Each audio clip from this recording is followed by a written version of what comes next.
Assalamualaikum warahmatullahi wabarakatuh.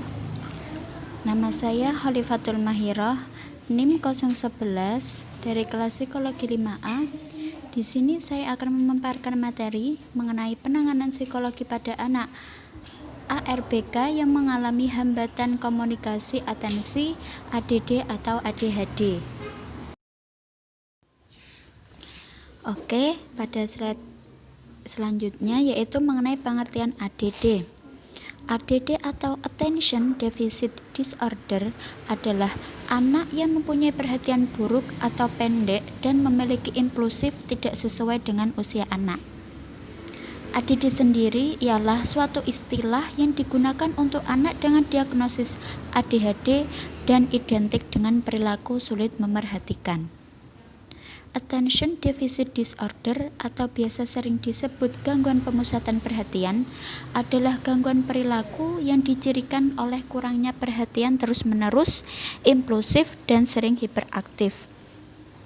Dalam DSM-3R tahun 1987, Attention Deficit Disorder adalah klasifikasi dari Disruptive Behavior Disorder atau gangguan perilaku yang mengganggu yang dapat disertai dengan masalah belajar dan perkembangan. Selanjutnya yaitu ciri-ciri dari anak yang terkena ADD. Anak ADD itu memiliki ciri-ciri yang terlihat berbeda dengan anak normal pada umumnya.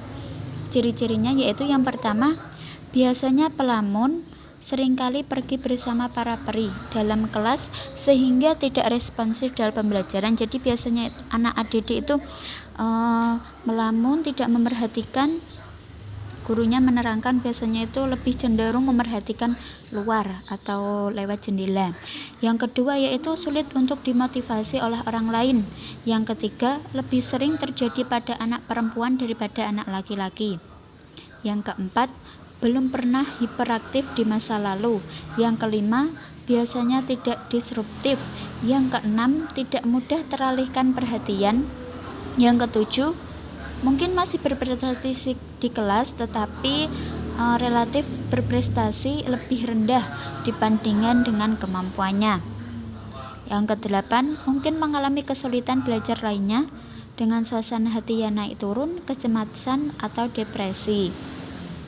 Yang kesembilan, memiliki masalah fungsi otak, maka kesulitan konsentrasi mereka bukan atas keinginan mereka sendiri. Mencoba memaksa mereka tidak dapat melakukannya hanya akan memberikan dampak negatif pada harga diri mereka dan mematikan motivasi pada diri mereka. Slide selanjutnya yaitu penyebab anak menderita Attention Deficit Disorder atau ADD.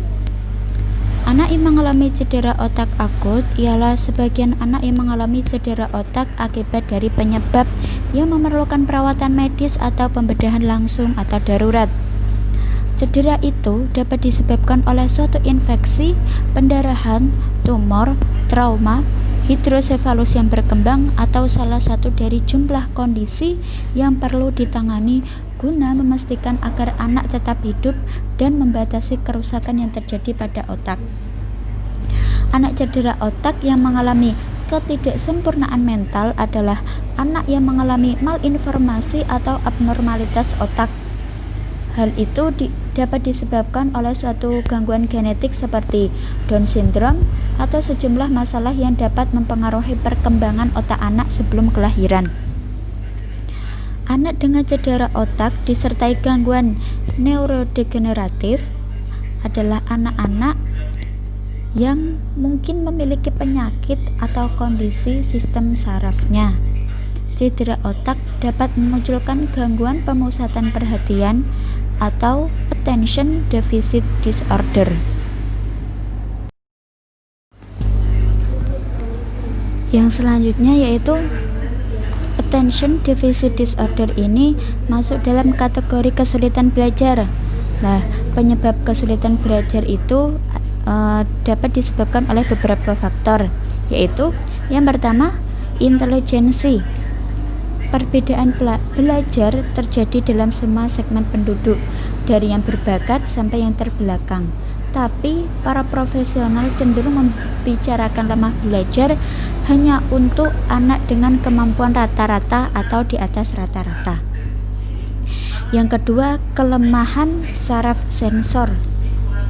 Bagi anak-anak yang lemah belajar, kelemahan saraf sensor mengacu pada sistem kerja mata dan telinga anak itu, atau pada hubungan sistem saraf pusat dari atau ke organ-organ tersebut.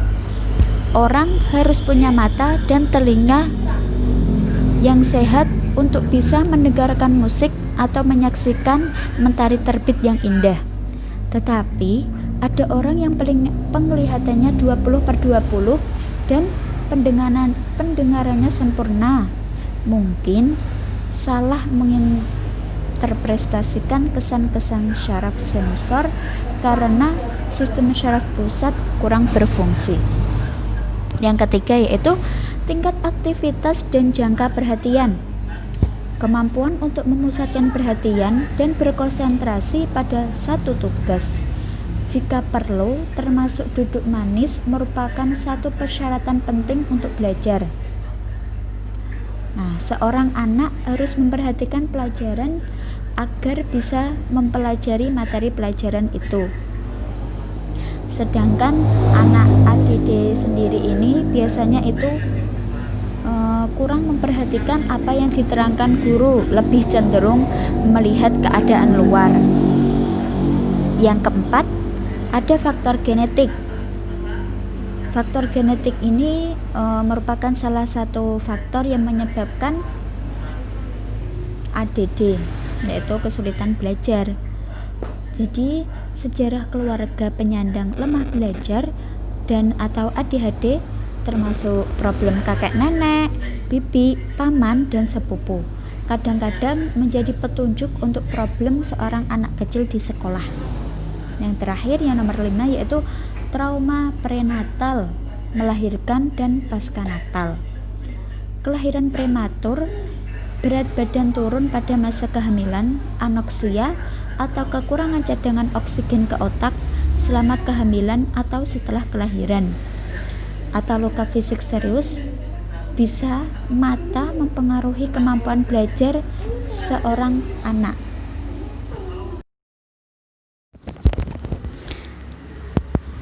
Selanjutnya yaitu mengenai penanganan psikologis pada anak dengan hambatan komunikasi atensi ADD atau ADHD. Yang pertama, dengan cara cognitive behavioral therapy, terapi kognitif perilaku ya. Terapi ini akan membantu penderita hiperaktif atau ADHD atau ADD pula untuk mengubah pola pikir dan perilaku saat menghadapi masalah atau situasi tertentu. Terapi perilaku kognitif ini dapat dilakukan secara kelompok dan individual. Kognitif terapi bertujuan untuk membantu pasien mengatasi kesulitan-kesulitannya dengan mengidentifikasi dan mengubah disfungsi berpikir, berperilaku, dan respon emosi. Terapi didasarkan pada kolaborasi antara pasien dan terapis dan pada pengujian keyakinan atau belief. Ini menurut Wikipedia tahun 2011. Yang selanjutnya yaitu mengenai terapi kelompok. Terapi kelompok juga digunakan untuk memperkenalkan klien dengan dunia sosialnya. Terapi kelompok yang akan dilakukan dalam kegiatan ini berwujud meditasi, psikodrama, dan play terapi atau terapi bermain. Metode-metode ini memiliki berbagai unsur, yaitu menggali penyebab dari munculnya gangguan pemusatan perhatian atau attention deficit disorder, membiasakan anak untuk melatih kesadaran dan perhatian, serta motivasi diri agar dapat memperbaiki diri melalui kelompok. Dalam hal ini, kelompok adalah teman sekelasnya. Metode terapi kelompok yang pertama yaitu meditasi. Meditasi dalam literatur psikologi menurut Walsh tahun 1983 mengungkapkan bahwa meditasi merupakan teknik atau metode latihan yang digunakan untuk melatih perhatian untuk dapat meningkatkan taraf kesadaran yang selanjutnya dapat membawa proses-proses mental dapat lebih terkontrol secara sadar. Tujuan orang melaksanakan meditasi itu cukup beragam.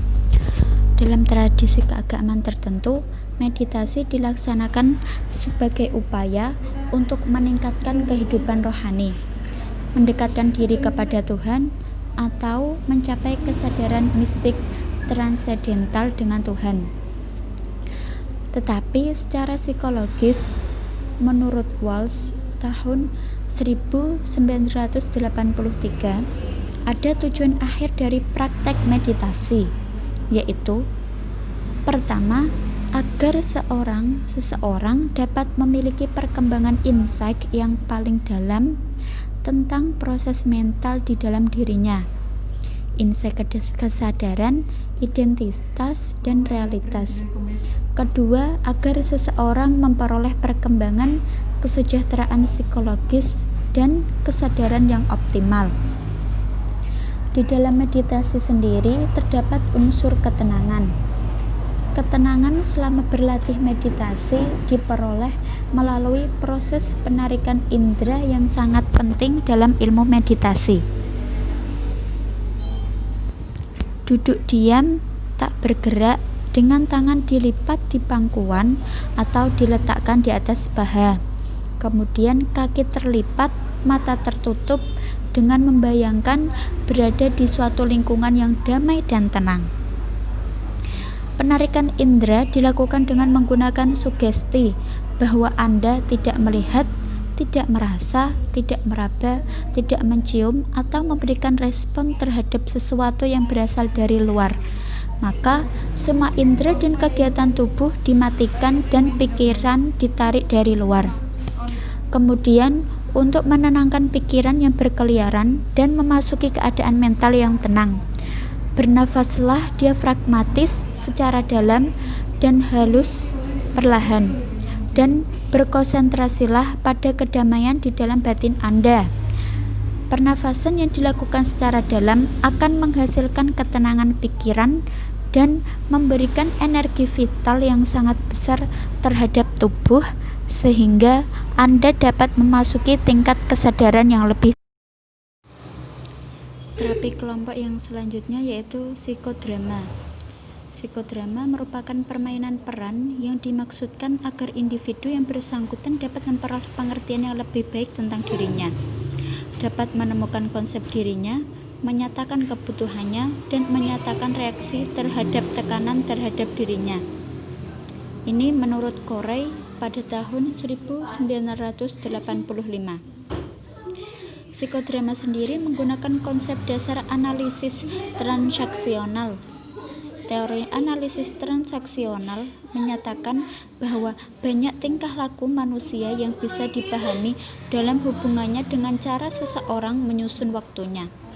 Dari konsep analisis ini, terapi psikodrama diberikan kepada anak ADD bertujuan sebagai katarsis, yaitu mengetahui problem apa yang terjadi antara anak dengan orang tua dan teman, serta dalam pelaksanaan secara berkelompok memotivasi anak melakukan hal yang dapat dilakukan oleh orang lain. Contohnya, jika anak lain mampu memainkan peran, anak yang lain juga termotivasi untuk dapat melakukan. Terapi kelompok yang selanjutnya yaitu play terapi atau terapi bermain. Terapi bermain bertujuan untuk melatih motorik dan sensorik dari anak ADD. Senam otak, bola panas dan bola dingin, puzzle, konsentrasi panas dingin.